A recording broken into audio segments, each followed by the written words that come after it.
How long do you think we will go with Rupp being the best American men's marathoner? Give me a year. When does it stop?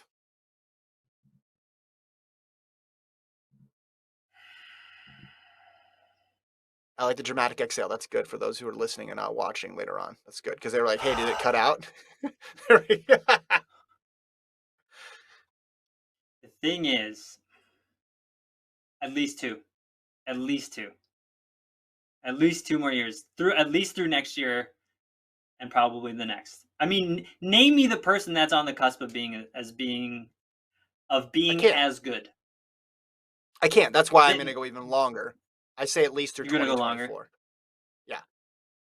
I get Who's it. beating him in the 2024 Olympic trials in the marathon? Like we could absolutely play this game, right? Okay, it's like you're forgetting about Jared Ward. You're forgetting about XYZ, right? Yeah. And I want those things to be true. I want those things, you know what I mean? Like, I want that next tier to be on his.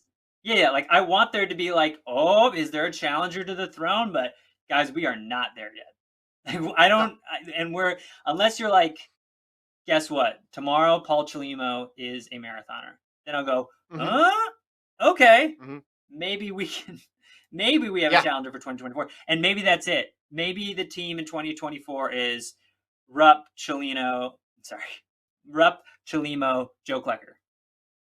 Yeah. Shots fired. There it is. Alex, make his prediction right now. Planting a flag in the ground is predicting two people who are not even marathon runners will be second. But you're right. But I think that's what that category doesn't exist yet. So that's why I'm pulling from other categories. You know what I mean? Yeah. Like you got to go to the bullpen. And it's not a knock on Jared Ward. I love the guy. I think he still has a couple really, really great races in him. CJ Albertson had an awesome race today. And I think, yes, he is absolutely in the next tier. But Galen is so far ahead of everybody still. His times, his accolades, his resume, it's not even close yet. And we desperately need new narratives. And like this is one other thing I maybe wanted to just before we close out. Like I'm rooting for more narratives in the American running landscape. Right? Like we need another. Yesterday we had the narratives were Shalane and Sarah Hall, right? And today we're talking about Desi and Jordan, and like we had Kara on the broadcast, right? So like that has been a narrative, and those women are incredible, and they've done a ton for our sport. But like we have been telling that story for a really long time, and it's up to us to continue like telling that story. But we need some newness, right? And that's why the Molly Seidel moment was so much fun, right? It was this unexpected thing that we were literally pulled along that ride in Tokyo, and we saw this like unexpected moment a story that we have yet to tell, right? And I know that's what I'm really rooting for here, right? And when you look on the men's side, it's even more narrow, right? So what's this? And that is one of the reasons I was so excited about CJ today. Is like, great, we get to talk about something new, right? We're not reliant on, the vet coming on up to the start line, right? It's Rupp. We're still talking about like, Meb moments, and those moments were amazing.